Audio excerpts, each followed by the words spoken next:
Tuhan Allah Bapa kami yang bertahta dalam kerajaan surga, kami sungguh gentar ya Tuhan, dan juga sungguh takut akan Tuhan, karena kami sadar kami adalah manusia yang berdosa di hadapan Tuhan.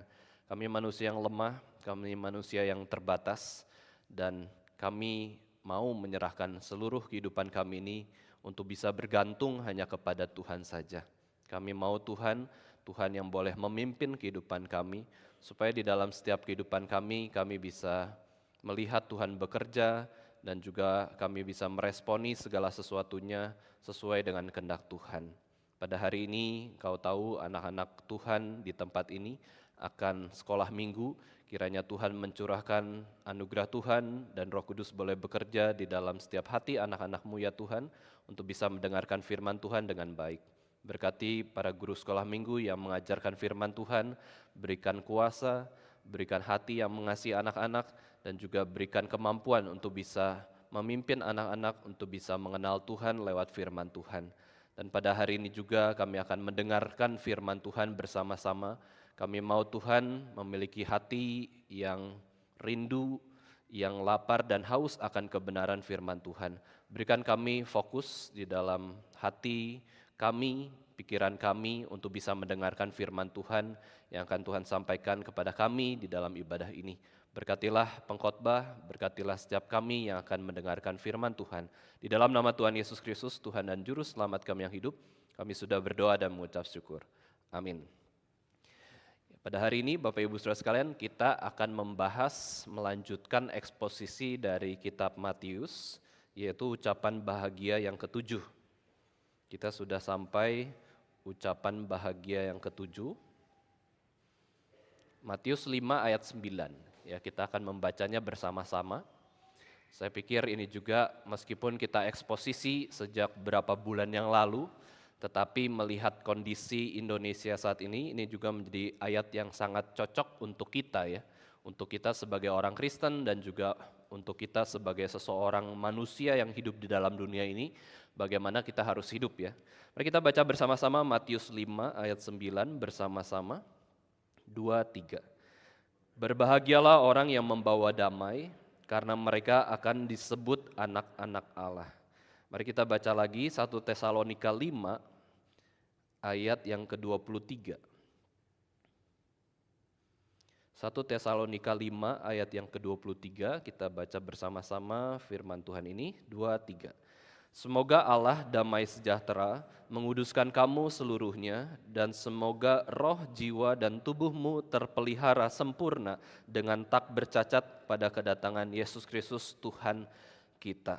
Bapak Ibu Saudara sekalian, ketika kita merenungkan soal kedamaian atau damai sejahtera, tentu pemikiran kita yang pertama seharusnya adalah bukan damai yang ada di dalam dunia ini, melainkan damai yang diberikan oleh Tuhan Yesus Kristus.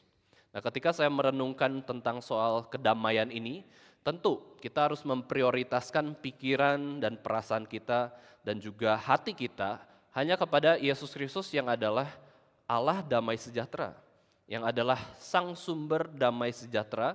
Dan kita juga sudah belajar bahwa Yesus adalah Raja Damai, Prince of Peace, Pangeran Kedamaian, di mana di dalam Yesus ada kedamaian yang sejati yang bisa dirasakan oleh manusia berdosa. Yaitu apa? Ketika manusia berdosa sudah jatuh dalam dosa, sudah melawan hukum-hukum Tuhan, ada perasaan bersalah, ada perasaan malu, ada perasaan takut dihukum, dan juga ada kengerian karena sudah mendapatkan upah dosa, yaitu maut. Bagaimana seseorang yang dilepaskan dari vonis hukuman kekal di neraka itu dibebaskan dari hukuman tersebut, itu adalah suatu kedamaian yang sejati yang Yesus berikan bagi orang-orang yang mau percaya kepadanya. Maka sebagai orang Kristen, kedamaian kita itu jauh melebihi orang-orang yang tidak di dalam Yesus Kristus. Hati kita tuh tenang melebihi semua orang yang di luar Yesus Kristus. Mereka yang tidak mengenal Yesus Kristus punya damai sejahtera umum dari Tuhan sendiri, tetapi tidak memiliki damai yang pasti di dalam Kristus. Bagaimana Roh Kudus Roh kedamaian itu ada dalam hati kita, memimpin kita di dalam ketenangan menjalani kehidupan dunia ini. Kalau Tuhan saja sudah menyelamatkan kita dari segala hukuman, dosa, neraka, mana mungkin sih Tuhan tidak memelihara hidup kita. Ini adalah kedamaian orang Kristen. Kalau Tuhan memang mengizinkan sesuatu hal buruk terjadi dalam kehidupan kita, kita punya ayat penghiburan. Bagaimana di dalam Roma 8 ayat 28 mengatakan bahwa kita tahu sekarang bahwa Allah turut bekerja dalam segala sesuatu. Dalam penderitaan, dalam demo, dalam apapun kesakitan, kelemahan tubuh kita, harapan kita, Allah turut bekerja untuk mendatangkan kebaikan bagi kita yang mengasihi Dia. Bukankah itu kedamaian? Ketika Yesus sudah bangkit dari kematian, Yesus datang kepada para murid yang sedang ketakutan, sedang kegentaran, sedang menghadapi keputusasaan, bahkan mungkin kekecewaan.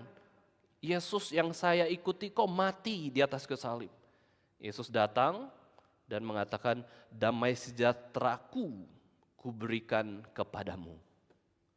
Yesus sudah memberikan damai sejahtera di dalam kehidupan kita. Dan itulah suatu hal yang menenangkan kita untuk bisa meresponi segala sesuatu ketidakdamaian yang ada di dalam dunia ini. Nah, ketika kita merenungkan tentang kedamaian, saya merenungkan kedamaian yang muncul dalam hati kita sebagai orang Kristen adalah pribadi Yesus Kristus yang adalah Tuhan dan Juru Selamat kita. Tetapi setelah Yesus Kristus, saya ingat satu kisah seseorang yang ironis soal kedamaian juga. Dia bukan orang Kristen, dia orang Yahudi ya. Pada saat dia sebagai seorang Yahudi, orang Israel mengkampanyekan kedamaian, lalu di situ kan ada yang disebut sebagai suatu acara peace rally, aksi damai. Dia berkumpul dengan banyak orang, terus dia menyanyikan lagu kedamaian, Song for Peace. Tetapi disitulah dia justru dibunuh orang. Orang yang mengatakan mari damai antara Israel dan Palestina, nggak usah bertempur lagi, nggak usah bertengkar lagi. Udahlah saling mengampuni, jangan merugikan masyarakat. Kampanyelah dia. Dan kemudian saat dia beres kampanye, dia malah ditembak mati oleh orang Yahudi sendiri yang tidak suka berdamai dengan orang Palestina. Nah, orang itu Perdana Menteri bernama Yitzhak Rabin. Dia dulunya adalah seorang jenderal militer, tetapi akhirnya dia dikenal sebagai seorang yang tokoh perdamaian. Dia berusaha mendorong perdamaian antara Israel dan Palestina, dan dia mengkampanyekan tentang kedamaian itu di Kings of Israel Square, ya, suatu alun-alun yang ketika pada akhirnya dia ditembak mati oleh orang Yahudi sendiri, oleh pemuda ya. Akhirnya square tersebut dijadikan namanya adalah Rabin Square. Saat Yitzhak Rabin turun dari panggung dan berjalan ke mobil resminya, ia ditembak 3 kali dari jarak dekat oleh seorang ekstremis Yahudi yang menolak perdamaian. Setelah Yitzhak Rabin ini ditembak, kemudian dia dibawalah ke rumah sakit, tetapi setelah di rumah sakit nyawanya tidak tertolong, dan kemudian ketika orang mengecek barang-barang bawaannya di jaketnya ya, di bajunya, di jasnya yang berlumuran darah tersebut, seorang itu mendapatkan suatu kertas yang memiliki lirik lagu, yaitu adalah Song for Peace atau Shir La Shalom, Song for Peace, dan lagu itu baru dinyanyikan bersama di acara tersebut. Dan itu adalah suatu hal yang ironis, di mana di tengah-tengah mengkampanyekan kedamaian justru terjadi kerusuhan, kekacauan, bukan kedamaian yang terjadi. Nah, Bapak Ibu Saudara sekalian, sebenarnya kita bukan hanya orang-orang Kristen saja atau non-Kristen saja yang harus memperjuangkan perdamaian, tetapi kita sendiri sebagai orang Kristen sudah diperintahkan oleh Yesus Kristus jauh lebih dulu, 2000 tahun yang lalu, di dalam khotbah Yesus kepada ribuan orang, seminar Yesus Kristus yang diajarkan Yesus kepada ribuan orang di Bukit Galilea tersebut. Yesus mengajarkan bahwa berbahagialah orang yang membawa damai, karena mereka akan disebut anak-anak Allah. Seorang anak-anak Allah justru adalah orang yang memperjuangkan kedamaian. Kita boleh nggak berdemo, Bapak Ibu Saudara sekalian? Boleh, asal damai. Makanya dikatakan bahwa aksi unjuk rasa unjuk rasa itu menunjukkan rasa mereka itu, boleh aja menyatakan perasaan, tetapi harus dengan cara damai. Maka selain aksi unjuk rasa, ada juga disebut sebagai acara aksi damai. Ya meskipun kita banyak berkumpul, tapi kami tuh mau menjunjung tinggi kedamaian di dalam seluruh kehidupan masyarakat. Ini yang menjadi ciri-ciri khas orang Kristen, bahwa kita tidak dipanggil untuk membuat kekacauan, membuat keonaran, tetapi dipanggil untuk mengerjakan keteraturan atau kedamaian.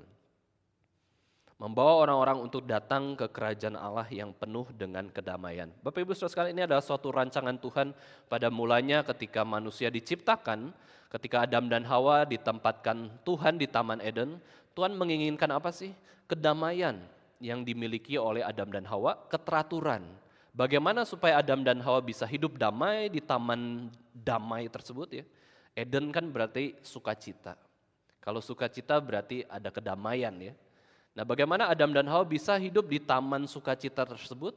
Ya, untuk bisa menggenapkan rencana Allah di dalam damai sejahtera yang Allah inginkan di dalam dunia ini, yaitu bagaimana mereka bebas melakukan apa yang dikatakan Tuhan bebas. Tetapi tidak boleh melakukan apa yang dikatakan Tuhan tidak boleh lakukan. Itu namanya kedamaian yang sejati. Ada hukum Allah, ada free will manusia. Ada kebebasan manusia memakan buah di dalam pohon di Taman Eden, tetapi juga ada hal yang Tuhan larang, tidak boleh memakan buah dari pohon pengetahuan baik dan jahat. Nah, ini adalah taman yang Tuhan rancangkan, yaitu damai sejahtera. Tidak ada dosa, tidak ada efek dosa. Tetapi kondisi yang damai bukan berarti tidak ada peperangan rohani. Nah, ini paradoksnya. Kalau memang di Taman Eden belum ada dosa, ya belum ada efek dosa yang membuat ketidakdamaian tersebut, bukan berarti di Taman Eden di dunia yang Tuhan ciptakan dengan sempurna ini tidak ada peperangan rohani. Meskipun kondisinya semua damai, tetap ada suatu hal yang bertentangan di antara kehidupan Adam dan Hawa. Mulai dari setan yang Tuhan izinkan ya, iblis yang menjelma jadi ular untuk mencobai Adam dan Hawa. Tuhan izinkan ular ada di Taman Eden. Apakah berarti ketika ada ular, damai sejahtera dari Tuhan itu hilang? Tidak ada lagi di dunia? Tidak.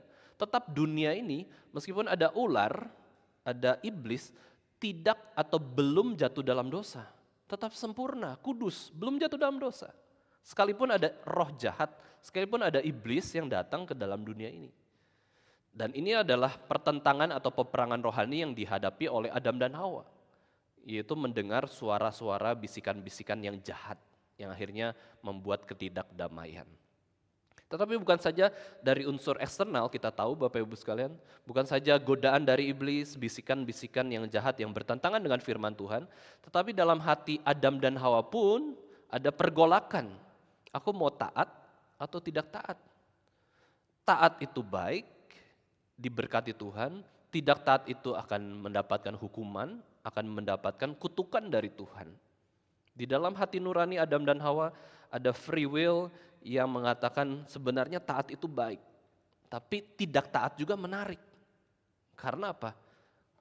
Mereka melihat buah tersebut, mereka juga mendengar bisikan iblis, dan mereka memutuskan untuk melawan firman Tuhan. Disitulah pertama kali ketidakdamaian atau kekacauan, chaos itu terjadi di dalam dunia, yaitu ketika Adam dan Hawa melawan Tuhan, melawan firman Tuhan, dan melakukan dosa.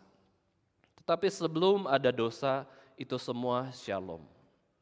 Ya, itu ada suatu pujian kedamaian yang muncul. Nah, Bapak Ibu sekalian, Indonesia sudah merdeka selama 80 tahun dari penjajahan negara lain. Saya sudah jelaskan juga di dalam khotbah sebelumnya bahwa tetap negara yang merdeka dari penjajahan bangsa lain bukan berarti sudah selesai dan tidak ada perjuangan lagi, tidak ada peperangan lagi. Kita tidak lepas dari peperangan. Ini ada juga demo dan kekacauan di mana-mana, ada korban meninggal, ada penjarahan, ada pengerusakan fasilitas, ada perampokan, ada pencurian, begitu banyak hal yang mengacaukan terjadi di dalam negara ini. Tentu tidak damai. Kondisi yang membuat tidak damai adalah kondisi yang bertentangan dengan hukum-hukum Allah sendiri. Maka dari itu sebagai orang Kristen, kita adalah pembawa damai. Kita bukan saja menerima tugas, ayo kamu adalah anak-anak Allah, kamu berbahagia kalau membawa damai, bukan. Bukan hanya menerima tugas untuk membawa damai, tetapi kita sendiri adalah pembawa damai memang. Kenapa? Karena ada Roh Kudus, roh kedamaian itu di dalam hati kita. Ada Allah di dalam hati kita. Masa kita tidak damai? Ada Allah loh. Ya, roh Allah ada di dalam hati kita.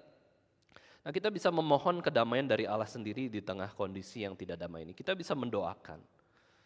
Ya, banyak sekali ya ketika orang-orang melihat situasi yang kacau, respon terbaik adalah apa? Adalah berdoa. Ada kemudian link-link doa secara online bermunculan dari berbagai gereja, dan meskipun secara online tetapi dihadiri oleh banyak orang juga. Karena apa? Sebagai orang Kristen kita tahu bahwa ketika ada keletihan, kelesuan, beban berat, Yesus sudah ajarkan. Ketika kamu mengalami letih lesu dan beban berat, datanglah kepada Yesus. Aku memberikan kelegaan.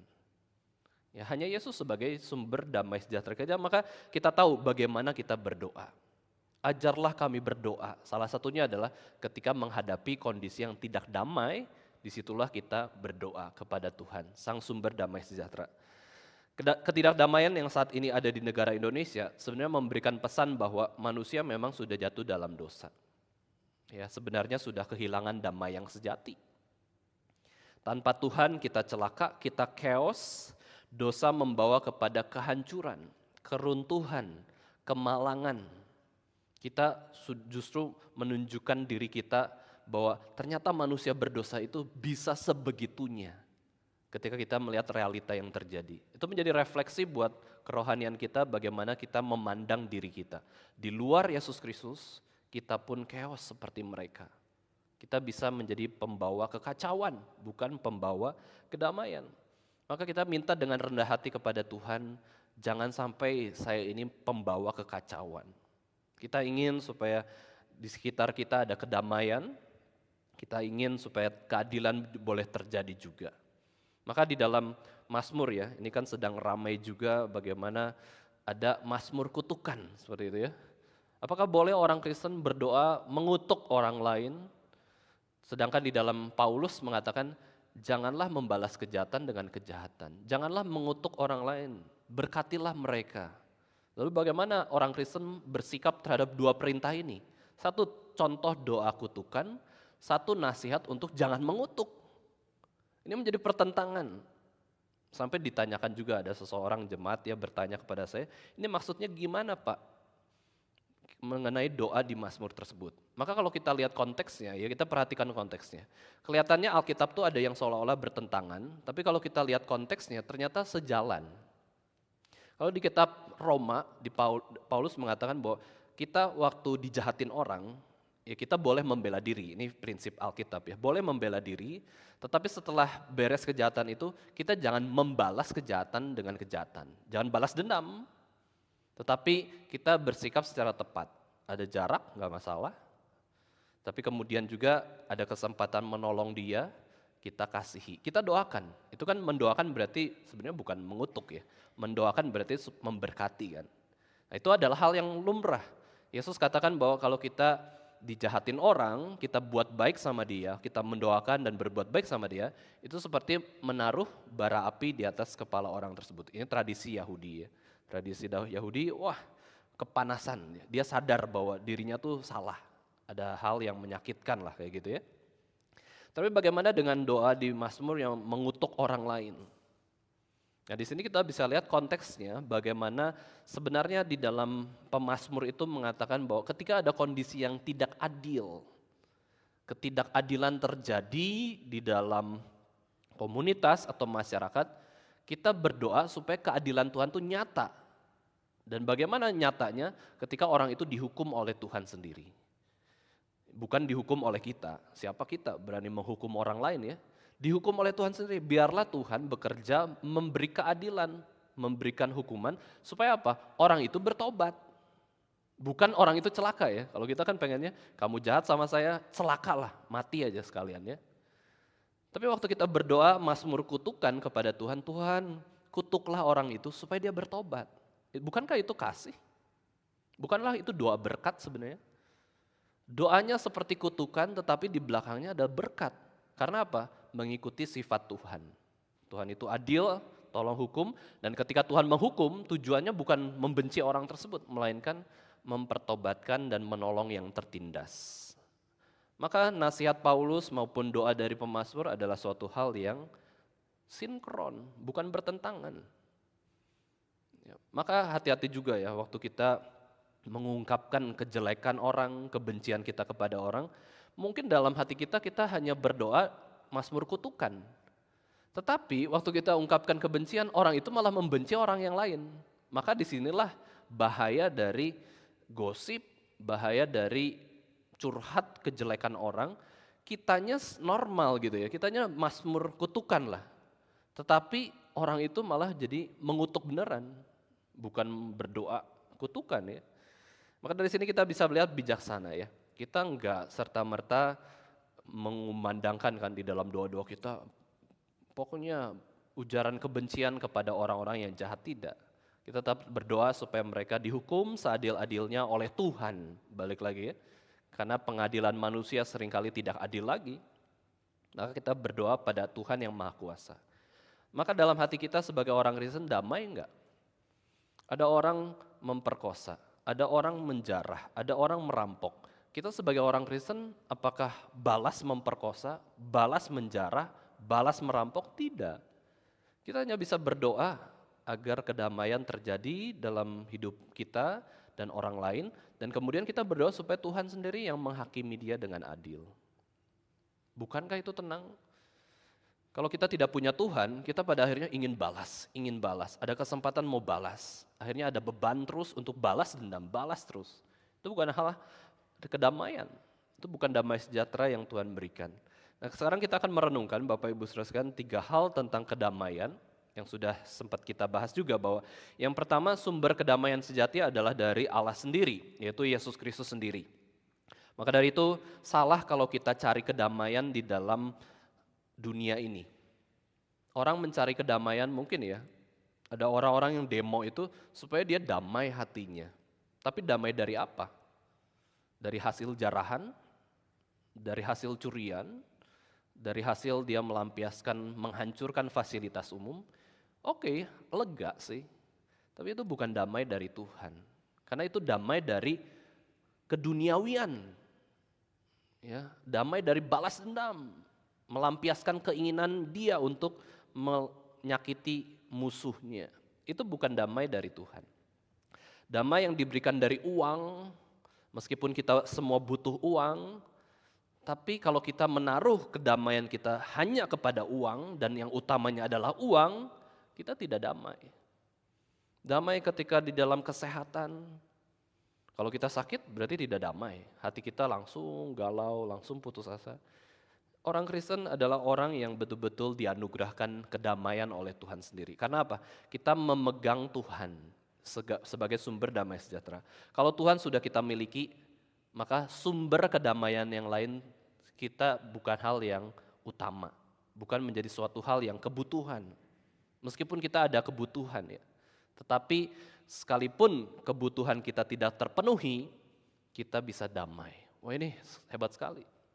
Tadi ayat yang kita barusan baca tadi, ayat bertanggapan, Paulus mengatakan sekalipun utusan iblis yang kita tidak tahu apa ya, bisa penyakit, bisa kelemahan tubuh dia, bisa mungkin bayangan sekarang mungkin demo-demo ini ya, para pendemo ini bisa jadi utusan iblis yang anarkis. Tapi Paulus mengatakan bahwa di dalam kelemahankulah kuasa Tuhan menjadi nyata. Aku tetap damai. Di dalam kelemahan aku kuat. Wah ini adalah damai yang melampaui logika manusia yang ada di dunia ini. Orang Kristen bisa berdamai. Sekalipun kondisi sulit ya. Tapi bukan berarti menjadikan orang Kristen itu seorang yang manja, yang pasif, yang gak ngapa-ngapain, gak inisiatif. Terus ketika dipukul orang, kita pasrah gitu ya, tidak membela diri. Terus menafsirkan seperti di dalam khotbah Yesus Kristus, kalau kita ditampar pipi, cara nampar Yahudi gini ya, tampar pipi kanan, berikan pipi kiri gitu ya. Apakah seperti itu kita jadi orang bodoh, tidak berhikmat, tidak punya harga diri di dalam kemanusiaan yang sudah Tuhan ciptakan manusia ini ya, tubuh dan jiwa kita yang adalah gambar dan rupa Allah? Enggak. Kita tahu bersikap membela diri, kita tahu bersikap tenang, kita tahu bersikap menghadapi segala situasi dengan hikmat dari Tuhan. Oh, ini adalah suatu damai sejahtera dari Allah sendiri. Dan kita tahu kedamaian itu bukan bicara soal hubungan kita dengan Allah saja, tetapi ternyata terrefleksi dengan hubungan kita dengan segala sesuatunya. Dengan alam, kalau kita mengerti posisi yang tepat dan damai, kita akan menaklukkan alam, bukan dikuasai alam. Dengan sesama manusia, kita juga berdamai, berarti kita mengerti bagaimana harus bersikap sesuai dengan kehendak Tuhan sendiri, berdamai dengan seseorang. Meskipun tidak mudah ya, ada kalanya kita bisa konflik dengan orang lain, tetapi hati kita tuh mau berdamai, bukan konflik. Terus kemudian juga kita bisa berdamai dengan diri kita sendiri. Banyak masalah kejiwaan yang disebut orang dengan sakit jiwa, yang tentu yang tidak mempengaruhi tubuh ya, medis, tapi hanya sebatas pemikiran, perasaan yang tidak bisa dikendalikan. Ujung-ujungnya solusinya apa sih? Ya, kedamaian dari Tuhan. Kedamaian dari Tuhan membuat kita berdamai dengan Tuhan, dan juga berdamai dengan diri sendiri, tidak memusuhi diri lagi. Kok kamu gini sih? Tidak menghakimi diri lagi, tidak marah terhadap diri lagi. Kok kamu begini sih? Bodoh banget, gak bisa apa-apa, misalkan gitu ya. Tuduhan-tuduhan yang merendahkan diri, bukan tuduhan yang mempertobatkan kita. Nah itu semua dibereskan dengan apa? Berdamai dengan diri. Dan berdamai dengan diri, solusinya dari siapa? Dari berdamai dengan Tuhan sendiri. Maka Tuhanlah menjadi sumber kedamaian kita ya. Kita telah dibenarkan karena iman, maka kita hidup juga dalam damai sejahtera dengan Allah.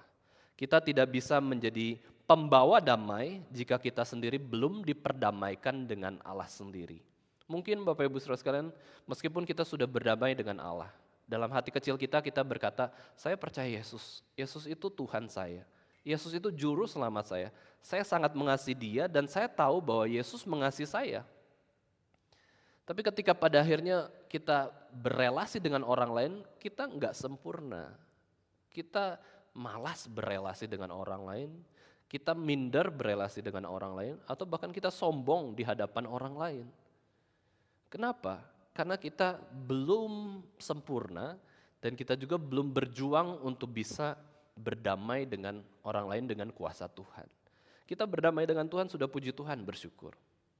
Tetapi tahapan selanjutnya adalah kita berdamai dengan diri maupun sesama maupun alam yang sudah Tuhan ciptakan ini. Tetapi ketika kita berdamai dengan segala sesuatu yang baik yang Tuhan ciptakan, kita juga harus bermusuhan dengan iblis dan roh-roh jahat. Alkitab mengatakan bahwa persahabatan dengan keduniawian maupun juga iblis maupun roh-roh jahat adalah permusuhan dengan Allah. Persahabatan dengan Allah berarti permusuhan dengan iblis. Kedamaian dengan Allah berarti kekacauan dengan iblis. Ya, kita perlu melawan terus godaan-godaan iblis. Martin Luther pernah mengatakan, sebelum Injil menguasai hati manusia itu ibarat lautan yang bergelora dengan ombak yang begitu besar, hujan badai yang begitu deras. Itu hati manusia sebelum ada Injil. Injil maka kita bisa sebut juga sebagai kabar damai sejahtera. Makanya orang-orang yang sedang mengalami kekacauan begitu besar, mereka sangat membutuhkan Injil. Berapa banyak orang yang mudah terima Tuhan Yesus atau mudah mengerti Injil ketika mereka sakit. Berapa banyak orang mudah terima Injil, mudah mau didoakan ketika mereka terpuruk, miskin, bangkrut. Berapa banyak orang juga ketika mereka menderita, sakit dan dipenjara, mereka akhirnya mau bertobat. Itu karena apa? Karena kuasa Tuhan yang mempersiapkan hati orang tersebut sehingga pada akhirnya mau menerima kabar damai sejahtera, kabar baik tersebut ya. Sedangkan kita bisa lihat kalau Luther menggambarkan demikian, hati manusia yang belum dapat Injil itu seperti lautan yang bergelora. Nah demikian juga kita bisa gambarkan hati kita sebagai orang-orang Kristen yang sudah terima Injil, itu seperti lautan yang sangat tenang. Ya, sangat tenang meskipun besar, luas, tapi tidak bergelora. Itu semua ada ketenangan. Wah itu indah sekali. Maka dari itu kedamaian yang paling penting yang perlu kita minta adalah kita berdamai dengan Allah. Saya dulu tuh pernah seneng koleksi traktat-traktat Injil ya. Tapi saya kumpulin begitu banyak. Terus ada salah satu traktat berjudul Damai Sejahtera dari Yesus Kristus. Wah ini ada suatu hal yang betul-betul dibutuhkan oleh manusia yang berdosa yang hatinya bergelora. Seperti lautan bergelora ya. Maka dari itu kita bisa tanya kepada Tuhan ya, sungguhkah kita sudah mengenal Yesus Kristus? Sungguhkah kita sudah percaya kepadanya? Maka waktu suatu hari nanti ketika kita menghadapi konflik, kita bisa tahu bagaimana kita bergantung, yaitu kepada Allah Sang Sumber Damai Sejahtera. Dan yang kedua, Bapak Ibu Saudara sekalian, selain kita memahami bahwa Allah itu sumber damai sejahtera, di dalam Allah ada ketenangan yang sejati di tengah dunia yang penuh dengan gejolak ini. Yang kedua, ternyata setelah Yesus memeluk kita, setelah Yesus mengundang kita dan menerima kita datang di hadiratnya, Yesus menepuk punggung kita, memeluk kita, memberikan damai sejahtera yang sejati. Yesus kemudian menghadapkan dirinya kepada kita dan berkata, aku memanggil kamu untuk menjadi pembawa damai. Ini step-stepnya ya. Kita damai dulu dengan Allah, baru kita bisa berdamai dengan dunia. Dan ini adalah orang yang memberikan contoh sebagai seorang yang disebut sebagai tipe Kristus juga, atau tipologi dari Yesus Kristus di dalam Perjanjian Lama adalah Yusuf. Kita tahu ya Yusuf, di dalam kelemahannya dia sombong. Dia mengatakan, aku ini ada mimpi-mimpi dari Tuhan yang mengatakan bahwa kakak-kakakku akan tunduk kepadaku, bahkan orang tuaku pun akan tunduk kepadaku. Aku pemimpin kalian semua sekeluarga. Aku juga diberikan jubah yang indah, aku pakai, aku pamerkan kepada kakak-kakak, kepada orang-orang. Yusuf ada kelemahan. Meskipun dalam hatinya sebenarnya tidak mau untuk bermusuhan dengan orang lain, tapi karena kepolosan kelemahan dia hanya dimusuhi oleh kakak-kakaknya, dijahatin. Ya, kakak yang harusnya menjadi pelindung adik, malah menjadi pencelaka adik. Kakak akhirnya melukai dia, memfitnah dia, dan juga memasukkan adiknya itu kepada sumur. Ya, ke dalam sumur, akhirnya dijuallah adiknya itu sebagai budak. Yusuf kalau sebagai manusia yang berdosa ya, pasti inginnya balas dendam ya, pengen balas dendam. Tapi balas dendam itu tidak ada di dalam kehidupan Yusuf sekalipun. Yusuf hanya berhati-hati dan menguji kakaknya sudah berubah belum setelah berapa tahun itu ya. Dan di sini Yusuf menjadi tipologi Kristus dalam soal hal apa? Dalam soal kedamaian. Dalam hatinya ada damai Kristus. Aku sendirian, dibuang kakak-kakakku, aku tidak lagi dirawat orang tua, aku hanya sendiri di negeri orang-orang yang menyembah berhala dan mengajak aku juga untuk menyembah berhala, tapi Yusuf setia. Dia menolak dengan hikmat Tuhan, hidupnya ada kedamaian terus. Dia kerja dengan baik meskipun di negeri orang, dia berdamai dengan semua orang, dia berusaha berdamai dengan semua orang, dan Tuhan pun menyertai Yusuf. Bagaimana Yusuf disertai Tuhan? Salah satunya adalah kedamaian dalam hatinya. Kita sebagai orang Kristen tahu bahwa berkat Tuhan terbesar adalah penyertaan Tuhan. Tapi penyertaan Tuhan itu seperti apa? Kita tahu Roh Kudus sudah ada dalam hati kita. Roh Kudus ketika sudah sekali dalam hati kita nggak mungkin meninggalkan kita. Roh Kudus berduka betul. Tapi Allah yang menyertai kita itu seperti apa? Nah salah satunya adalah memberikan kedamaian. Yusuf bekerja dengan baik, dia dipercaya oleh Potifar, itu pun ada kesusahan, itu pun ada pertengkaran dengan istri Potifar yang menggoda dia. Dan akhirnya Yusuf bisa menjadi Perdana Menteri Kristen di negeri Mesir. Wah, itu suatu hal yang besar sekali. Karena apa? Karena dia memiliki kedamaian. Dia bisa berelasi dengan atasan dengan tepat, Firaun. Dia berelasi dengan bawahan dengan tepat. Dia berelasi dengan keluarga secara tepat. Karena apa? Shalom itu. Shalom memberikan dia hikmat yang besar. Dan sama seperti Yusuf, ya, Roh Kudus pun ada dalam hati kita. Kita ini adalah instrumen kedamaian Allah. Itu berarti apa? Kita belajar menjadi pembawa damai. Ya, memang sangat sulit ya. Kalau kita mau berdamai dengan orang lain, kitanya udah mau damai, orang lain belum tentu damai, mau sama kita. Ya sudah. Yang penting bolanya di siapa? Ya, bolanya di siapa? Yang kita mainkan nih.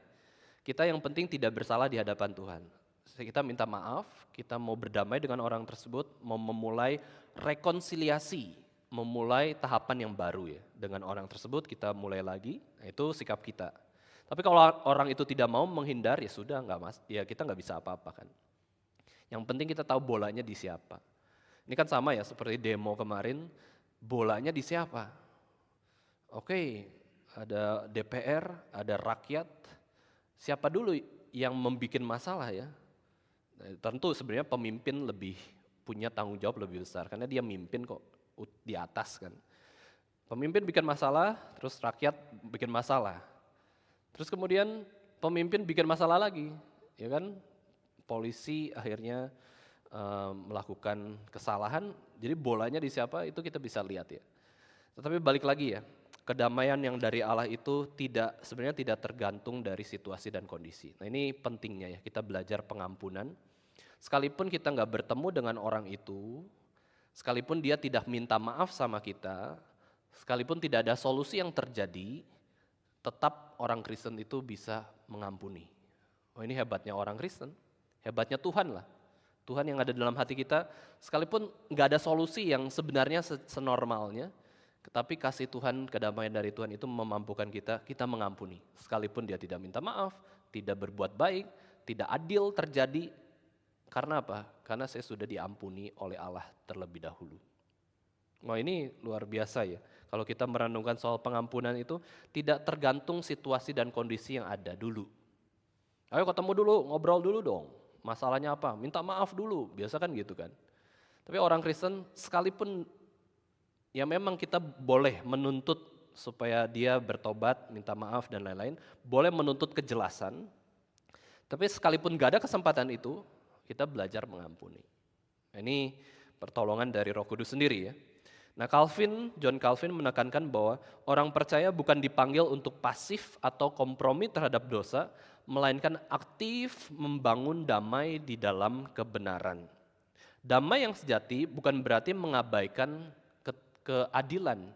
Jadi tetap meskipun kita ada konflik, ada masalah, kita mau yang adil seperti apa? Ada tuntutan yang ideal. Kita mau ketemu, ngobrolin masalahnya, kita cari solusinya yang adil juga tapi.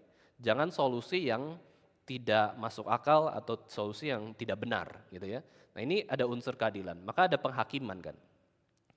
Di dalam negara ada penghakiman, bahkan kalau kita lihat konteks agama Yahudi, mereka pun ada lembaga mahkamah agama Yahudi mengadili di situ. Yang adil seperti apa? Bukan berarti kita mengampuni, nggak ada keadilannya, bukan. Tetap keadilan terus dijalankan, tapi ada sikap yang mau rekonsiliasi, mau melepaskan dendam, maksudnya tidak pegang dendam tersebut, tapi lepaskan saja, kita nggak mau berdendam kepada dia ya. Maka Paulus menegaskan juga bahwa panggilan pembawa damai ini bukan hal yang mudah. Meskipun kita tahu kita dipanggil untuk membawa damai. Paulus mengatakan ya di dalam Roma 12 ayat 18, mari kita baca sama-sama Bapak Ibu sekalian. Roma 12 ayat 18. Mari kita baca bersama-sama firman Tuhan ini, 2, 3. Sedapat-dapatnya, kalau hal itu bergantung padamu, hiduplah dalam perdamaian dengan semua orang. Sampai Paulus pun mengatakan, kalau bisa nih, kalau bisa kita itu bisa berdamai dengan semua orang. Tapi kita tahu bahwa Yesus datang membawa pedang kok. Ya, kita yang benar saja, Yusuf yang hidup damai sejahtera benar pun dimusuhin istri Potifar kok. Ada peperangan, ada konflik ya. Nah, sedapat-dapatnya berarti apa? Bukan kita yang biang keroknya. Ya, bukan kita yang penyebab masalah itu. Sedapat-dapatnya kita tuh nggak bikin kekacauan. Tapi kalau kekacauan itu harus terjadi, ya kita hadapi bersama dengan Tuhan, dengan keadilan dan kedamaian dari Tuhan sendiri. Nah, kita diutus untuk menjadi utusan kedamaian ya, baik dalam keluarga, gereja maupun masyarakat, bukan pembawa kekacauan. Oh, yang ketiga, Bapak Ibu Saudara sekalian ya, kita juga ini memiliki ciri khas dari anak-anak Allah. Nah, ini adalah salah satu ciri khas yang Tuhan Yesus berikan di dalam khotbah di bukit, bahwa kalau kita orang Kristen, kalau kita anak-anak Allah, maka kita ini cinta akan kedamaian. Jadi cinta damai adalah ciri anak-anak Allah. Nah, dalam budaya Yahudi, anak itu disebut serupa dengan bapaknya. Ya, kalau kita punya anak, ya miripnya bisa orang tua kan, bisa papa, bisa mama ya. Tapi dalam budaya tertentu itu ada juga yang pada akhirnya kalau mirip bapaknya, ini budaya ya, budaya tidak sesuai dengan kebenaran firman Tuhan ya. Kalau mirip bapaknya berarti anak ini hoki gitu ya, anak ini mujur, anak ini diberkati lah. Padahal semua anak diberkati kan oleh Tuhan ya, karena mirip bapaknya. Nah, ini kan budaya. Nah, kita lihat bahwa kalau dalam budaya Yahudi juga ada sama seperti itu ya. Anak itu serupanya sama bapak kok. Nah, ini akhirnya gambaran di dalam pribadi Allah Tritunggal sendiri. Allah Bapa disebutnya namanya Bapa loh, Bapa, ya kan? Terus anak tunggal Allah ya anak Son. Yesus Kristus akhirnya ketika menjadi manusia ya menjadi Son kan, anak laki-laki. Jadi ketika kita lihat kalau kita anak-anak Allah, kita mau mencerminkan sifat Allah, kita ini diutus oleh Allah, ya membawa damai, kita cinta damai. Memang kita tidak memberhalakan kedamaian, ya kan? Tapi kita cinta damai, kita cinta ketenangan, kebaikan, karena Allah itu adalah Allah damai sejahtera. Nah, ketika menjadi anak-anak Allah, Allah mengakui kita sebagai miliknya, dan kita bisa merefleksikan sifat-sifat Allah sendiri yang kita bisa lihat di dalam Yesus Kristus. Yesus Kristus adalah teladan kita yang sempurna, gembala kita yang pertama, ya. Dia adalah guru agung kita dan dia mengajarkan damai sejahtera, tapi kita tahu pun di dalam kehidupannya tidak selalu berdamai dengan orang. Yesus biasanya konflik dengan orang yang bagaimana? Dengan orang yang merasa diri benar padahal salah, legalisme. Ya, Yesus kenapa harus konflik dengan orang tersebut? Karena cara biasa, cara belas kasihan saja tidak mampu. Ya, tidak mampu atau tidak mempan lah secara umum ya. Maka Yesus seringkali menegur dengan keras orang-orang Farisi, ahli Taurat. Kamu itu keturunan ular beludak. Ya, kamu itu adalah serigala berbulu domba dan lain-lain lah. Itu berarti apa?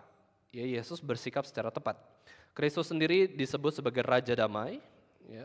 Dan kita juga adalah pengikut dari Raja Damai tersebut ya. Maka dari itu kita belajar ya bersikap damai itu bagaimana. Sulit loh ya Bapak Ibu sekalian ya untuk cinta damai. Kita seringnya cinta diri ya. Jadi kita ingin bersikap, berperilaku, berkata-kata sesuai kemauan kita. Maka padahal kalau kita berkata-kata sesuai keinginan kita adalah keinginan yang berdosa, maka ketika dosa itu muncul, bisa konflik, bisa menimbulkan kekacauan. Terus ketika kita sadar bahwa, oh orang itu marah-marah sama saya, misalkan ya, karena perkataan saya tidak rasa salah, akhirnya menyalahkan orang lain. Bolanya di orang lain, padahal di kita. Karena kita yang hatinya tuh penuh dengan dosa. Nah ini perlu hikmat Tuhan ya, bagaimana pada akhirnya bisa mengaplikasikan kedamaian ini, sulit. Maka Yesus katakan bahwa kalau kita bisa membawa damai itu, wah kamu itu anak-anak Allah, anak-anakku. anak-anak Bapa di surga. Karena Bapa itu terus senantiasa menyatakan kedamaian, belas kasihan dan pengampunan ya kepada orang-orang yang berdosa. Maka pemahaman kita Bapak Ibu Saudara sekalian tentang Allah ya, kita harus bijaksana, hati-hati. Hati-hati juga sampai ke pemahaman ya, seringkali gereja Tuhan itu menekankan kasihnya Allah ya kan. Kasihnya Allah terus kasih, lupa keadilannya. Tapi ada gereja-gereja tertentu menekankan keadilan Allah, hukuman Allah, tuntutan Allah untuk bertobat. Tuntut sehingga lupa kasihnya. Nah sebagai orang Kristen, kita mengenal Allah harus secara seimbang, komprehensif. Allah kasih, Allah kasih. Allah adil, Allah adil. Dan orang Kristen adalah orang yang paling mengerti sifat Allah seperti ini. Karena apa? Karena Tuhan menyatakan di dalam salib Kristus ini. Kalau kita lihat salib, Bapak Ibu Saudara sekalian, kita harus ingat dua sifat Allah. Harus. Ya. Lalu ingat apa lagi salib? Salib itu ingat 10 perintah Allah juga. Bagaimana kasih secara vertikal kepada Allah, hukum 1-4. Lalu juga kasih secara horizontal, hukum 5-10. Terus ada sifat kasih, sifat keadilan, disitulah Yesus tergantung di atas kayu salib. Hukuman berarti apa? Pasti terjadi. Itu ketenangan kita. Hukuman bagi para penjahat pasti akan terlaksana. Tetapi kasih Tuhan pun akan nyata bagi orang-orang. Dan Tuhan itu adil ya. Dia memberikan upah kepada semua orang itu juga berdasarkan perbuatannya. Selain anugerahnya yang begitu besar kepada kita umat pilihannya. Jadi dari sini kita bisa melihat Bapak Ibu Saudara sekalian, 3 poin yang kita renungkan, yang kita coba ingat bahwa damai sejahtera itu yang sejati berasal dari Kristus, dari Allah. Dan kita juga dipanggil untuk menjadi pembawa damai meskipun susah. Dan kita juga harus menumbuhkan sifat cinta akan kedamaian, karena itu menunjukkan Allah itu sendiri siapa. Ini kesaksian hidup kita ya. Kalau kesaksian hidup orang Kristen sukanya bertengkar, konflik, anak setan atau anak Allah. Ya sukanya marah, sedikit-sedikit tersinggung, sedikit-sedikit orang gak sesuai dengan saya, singkirkan gitu ya. Sedikit-sedikit marah, komplain, mengeluh. Kita itu pembawa damai atau pembawa masalah gitu ya. Nah mari kita kampanyekan kedamaian. Yitzhak Rabin bukan orang Kristen, dia orang Yahudi biasa. Dia pemimpin negara ya. Orang non-Kristen mengkampanyekan kedamaian. Orang Kristen mengkampanyekan peperangan gitu ya. Enggak lah. Kita juga mengkampanyekan kedamaian dimulai dari diri kita sendiri, dimulai dari keluarga kita, sekolah kita, gereja kita, masyarakat, bahkan negara. Ada seorang teolog menjelaskan ya Bapak Ibu sekalian, penyesuaian harus dilakukan oleh 2 orang lajang yang mau menikah. Dia katakan bahwa pernikahan antara laki-laki dan perempuan itu ibarat 2 planet ya, mengelilingi matahari dengan kecepatan dan orbit yang berbeda. Ya. Jadi ada matahari, terus planet mengelilingi gitu ya, dengan kecepatan dan orbit yang berbeda gitu ya. Terus kemudian dia katakan bahwa pernikahan harus dijalankan dengan kecepatan dan orbit yang sama. Ya, harus orbitnya sama, kecepatan sama. Kalau menempuh jalur yang sama tapi kecepatan berbeda, maka akan terjadi tabrakan. Si laki-laki ngebut, si perempuan, istri pelan, nanti tabrakan karena si suami menyusul istri dan tabrakan lah ya. Nah, tabrakan dihindari dengan cara apa? Ya, teolog tersebut mengatakan dengan cara kedamaian. Kedamaian berarti apa? Kalau dalam ilustrasi ini, suatu visi dan misi yang sama. Nah ini penting di dalam pernikahan. Kenapa pernikahan akhirnya menjadi bukan pernikahan ya, akhirnya jadi peperangan. Karena nggak ada damai, nggak ada visi misi yang sama yang ngikutin bersama-sama. Orbitnya mataharinya adalah tentu Yesus Kristus ya pusatnya. Kita ngikuti pimpinan Roh Kudus. Dan kedamaian dalam pernikahan dicapai dengan apa? Dengan bagaimana suami mengasihi istri, istri pun menghormati suami. Dan ini akan menjadi suatu kedamaian yang bisa timbul di dalam keluarga. Kenapa pada akhirnya ya banyak pernikahan juga yang berakhir di dalam perceraian atau kedinginan dan akhirnya konflik yang mati rasa lagi ya. Karena ya tidak ada kedamaian tersebut ya. Nah, sekali lagi Bapak Ibu Saudara sekalian, kunci perdamaian adalah bagaimana kita mengenal Allah dan menaati perintah-perintah Allah. Ini iman kita. Kalau kita percaya kepada Allah, lalu kita taati firman Allah, kedamaian itu pasti terjadi. Ya, pasti terjadi dalam hidup kita, dalam setiap bidang kita. Meskipun ada kalanya tentu tidak damai. Entah karena faktor eksternal, entah karena kejatuhan kita sendiri, kelemahan kita sendiri. Tapi kalau kita sungguh-sungguh bergantung kepada Tuhan, masa sih Raja Damai itu tidak bisa memberikan damai? Masa Prince of Peace itu, penguasa damai itu tidak memberikan damai kepada rakyatnya? Maka dari itu kita harus bergantung kepada Yesus Kristus. Yesus yang mampu membawa kita untuk berdamai dengan Allah. Yesus yang mampu memberikan kedamaian di dalam hati kita. Yesus yang mampu mendamaikan kita dengan orang lain. Yesus akan membawa damai yang sempurna nanti di surga ketika Yesus datang kembali kedua kalinya di bumi. Nanti kita akan menikmati damai sejahtera, shalom yang begitu indah di surga nanti. Itu pengharapan kita.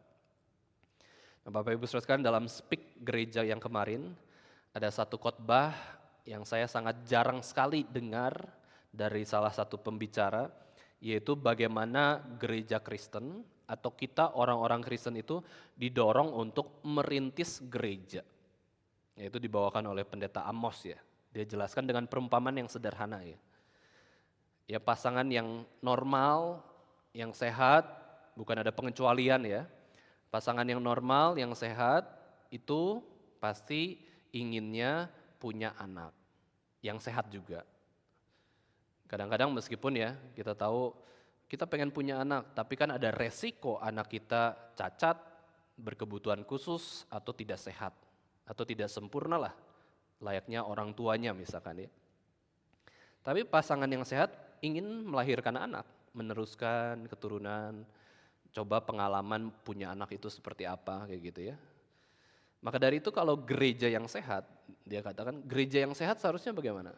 Melahirkan anak juga. Melahirkan gereja. Maka yang kita sebutkan kalau orang-orang Jawa kan sebutnya pepantan. Nah, kalau orang Indonesia pada umumnya ya cabang lah gitu ya, cabang, pepantan atau pos PI atau persekutuan atau satelit gitu ya. Itu sebutan-sebutan kita bahwa gereja punya cabang lah intinya ya, punya perintisan dan lain-lain. Nah, unik ya. Kita dipanggil kalau bisa buat gereja, silakan buat gereja.